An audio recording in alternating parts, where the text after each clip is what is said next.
Hello there, good people. Welcome to It's a Shaw Thing. I'm your host, Rob Shaw, here to talk a little fantasy football. We're already now a quarter of the way through the season, so time for our most improved players thus far in the fantasy football scene. We start off at the quarterback position, and you look at some of the guys from last year, guys like Matt Ryan, Joe Flacco, the rookies who are starting to develop themselves in their second seasons, and Flacco by far ahead of that class. He's thrown for 8 touchdowns, 3 interceptions.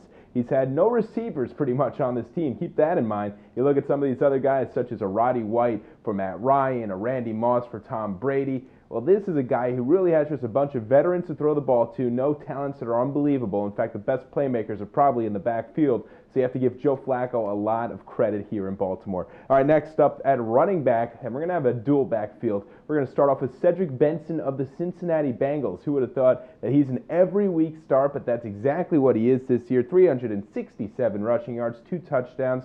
He's been remarkably consistent, which is very impressive when you consider some of the teams that the Bengals have faced so far this season, such as the Pittsburgh Steelers, a team that he racked up more than 70 rushing yards against. As far as the other running back that's most improved, he was unbelievable last year as a rookie. This year, he's taken a step towards MVP status. The number one running back so far, not Adrian Peterson, is Chris Johnson of the Tennessee Titans. 434 rushing yards, couple of touchdowns on the ground. Perhaps more impressive is 117 receiving yards, almost half the total that he put up last year. All right, next up, we're up to the wide receivers. We got a couple of guys to definitely mention there. Steve Smith of the New York Giants is now the Steve Smith. He's been unbelievable so far, leading the NFL when it comes to receiving yards as well as touchdowns.